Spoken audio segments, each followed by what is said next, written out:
நாங்கள் உடனடியாக மீள்குடியேற்றம் செய்யக்கூடிய நிலையில் இருக்கக்கூடிய விடயங்களை இந்த அரசாங்கத்திற்கு நாங்கள் கொடுத்திருக்கின்றோம்.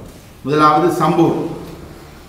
உங்களுக்கு தெரியும், சம்பூர் என்ற அந்த மூதூரில் இருக்கக்கூடிய அந்த தமிழ் மக்களினுடைய கிராமம் அது ஒரு அறிவியல் பாதுகாப்பு வலயமாக இருந்து பின்னர் அது ஒரு எக்கனாமிக்கல் சோன், ஒரு பொருளாதார வலயமாக பிரகடனப்படுத்தப்பட்டு அந்த பொருளாதார வலயம் என்பது முன்னர் இருந்த ஜனாதிபதியினுடைய மனைவியாரின் உறவினருக்கு அது கொடுக்கப்பட்டது. கேட்வே இண்டஸ்ட்ரீஸ் என்று சொன்ன ஒரு ஸ்தாபனத்தை, ஒரு நிறுவனத்தை அங்கு ஆரம்பிப்பதற்காக கொடுக்கப்பட்டது. அங்கு இன்று வரை எந்த ஒரு நிறுவனமும் அங்கு ஆரம்பிக்கப்படவில்லை. அது வெறுமனே அங்கு இருக்கக்கூடிய பாடசாலைகள் தரமட்டமாக்கப்பட்டு, கோயில்கள் தரைமட்டமாக்கப்பட்டு, மக்களுடைய வீடுகள் தரைமட்டமாக்கப்பட்டு, வைத்தியசாலை தரமட்டமாக்கப்பட்டு வெறும் ஆட்கள் இல்லாத ஒரு நிலமாக இருக்கிறதே தவிர அங்கு கேட்வே இண்டஸ்ட்ரீஸும் கிடையாது, வேறு எந்தவித நிறுவனமும் கிடையாது. ஆகவே அரசாங்கம் எந்த விதமான காலதாமதமும் இல்லாமல் இந்த மக்களை உடனடியாக மீள குடியேற்ற முடியும். இதற்கு அவர்கள் காரணங்கள் சொல்ல வேண்டும் என்ற தேவை எதுவும் கிடையாது. இந்த மக்கள் 1700க்கு மேற்பட்ட இந்த மண்ணை சேர்ந்த மக்கள் 4 முகாம்களில் குடியிருக்கிறார்கள். அந்த முகாம்கள் என்பது கண்ணால் பார்க்க முடியாத அளவுக்கு அந்த முகாம் நிலவரம் இருக்கின்றது. ஆகவே அந்த மக்கள் முதலாவதாக எந்த விதமான நாளைக்கு கூட மீள குடியேற்ற முடியும், அரசாங்கம் எந்த காரணமும் சொல்லாமல் மீள குடியேற்ற முடியும் என்பது ஒன்று. இதே போல வலிகாமம் வடக்கில் இந்த அரசாங்கம் வைத்திருக்கக்கூடிய இந்த இராணுவம் தனது கட்டுப்பாட்டில் வைத்திருக்கக்கூடிய நிலத்திலும் கூட எந்த விதமான பாவனையும் இல்லாத ஏறத்தாழ 10 சதுர கிலோமீட்டர் நிலப்பரப்பு இருக்கின்றது. இது நீங்கள் பார்த்தீர்கள் என்று சொன்னால் இதில் படம் போட்டது 58 சதுர கிலோமீட்டர். இது ஒரு மொத்தமான இராணுவம் வச்சிருந்தது. இதில் இந்த பச்சையாக போடப்பட்டிருப்பது ஏற்கனவே மீள் குடியேறினது. இந்த மீள் குடியேறிய நிலம் போக மிகுதியாக இருக்கக்கூடியது மீள் குடியேற வேண்டிய நிலம். இந்த மீள் குடியேற வேண்டிய நிலத்தில் இந்த படம் என்பது அங்கு இராணுவமோ அல்லது அல்லது ஒரு பண்ணையோ அல்லது வேறு எதுவும் இல்லாமல் வெறுமனே இருக்கக்கூடிய ஒரு நிலப்பரப்பு. இந்த நிலப்பரப்பிலும் மக்கள் உடனடியாக குடியேற முடியும், எந்தவித காரணங்களும் சொல்லாமல். இது ஏறத்தாழ 10 சதுர கிலோமீட்டர் நிலப்பரப்பாக இது இருக்கின்றது. ஆகவே இதில் எந்தவித காரணமும் சொல்லாமல் இந்த இடத்தில் மக்கள் மீள குடியேற முடியும். இது ஒரு ஃபேஸ் 1, முதலாவது கட்டமாக அவர்கள் உடனடியாக இதனை செய்யலாம். இதனை செய்து முடிப்பார்களாக இருந்தால் இறுதியாக இருக்கக்கூடியது இந்த நிலப்பரப்பு. இதில் பலாலி ஏர்போர்ட் இருக்கின்றது, இங்கே உங்களுக்கு இது ஹாபர். இந்த 2 நிலப்பரப்பும் போனால் மிகுதியாக இருக்கக்கூடியது இந்த நிலப்பரப்பில் ஒரு பகுதி காடாக இருக்கின்றது. இங்கு ஆடு மாடுகள் வளர்க்கப்படுகின்றது. இந்த நிலப்பரப்பில் கமம் செய்யப்படுகின்றது. இவையெல்லாம் இந்த நிலப்பரப்புக்குள் நடந்து கொண்டிருக்கக்கூடிய விடயங்கள். ஆனால் இவையெல்லாம் பிரைவேட் தமிழ் மக்களுக்கு சொந்தமான நிலம். ஆகவே ஃபேஸ் 2, 2ஆம் கட்டமாக இந்த மக்களை இங்கு குடியேற்ற முடியும்.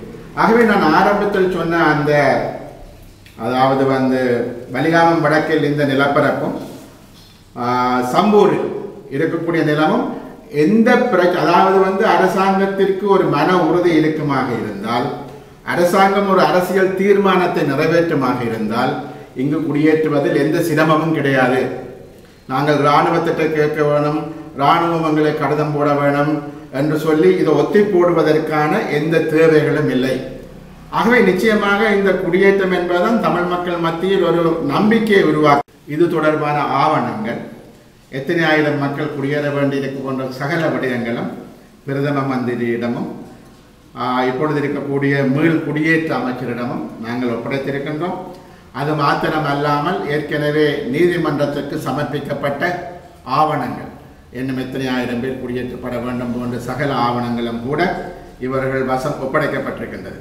ஆகவே இப்பொழுது உள்ள தேவையெல்லாம் ஒரு பொலிட்டிக்கல் டிசிஷன், ஒரு அரசியல் தீர்மானத்தை நிறைவேற்றி, அதாவது இந்த மக்கள் மீள் குடியேற்றப்பட வேண்டும் என்ற தீர்மானம் முக்கியமானது.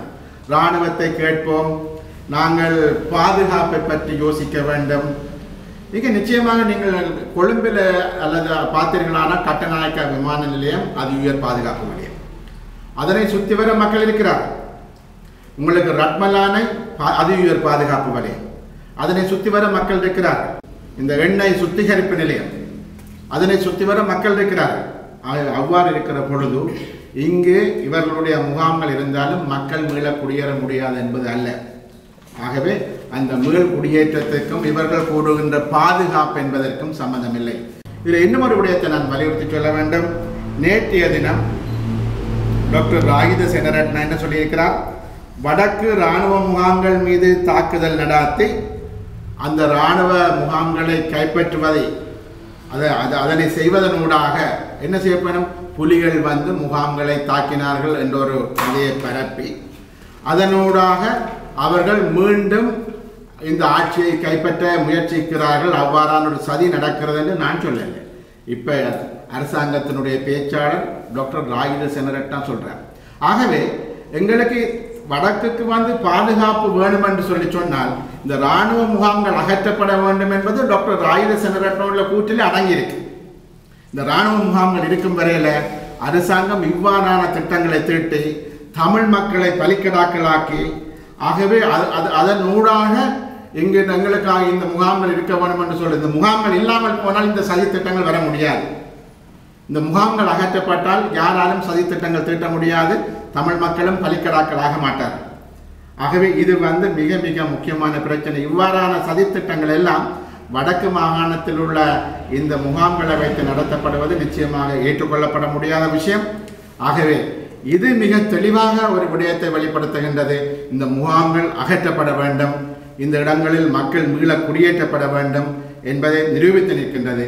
ஆகவே அந்த வகையில் இப்பொழுது வந்திருக்கக்கூடிய புதிய அரசாங்கம், புதிய அமைச்சர்கள் உடனடியான நடவடிக்கைகளை மேற்கொள்ள வேண்டும் என்பதும் தமிழ் தேசிய கூட்டமைப்புடைய என்னோட முக்கியமான கோரிக்கை.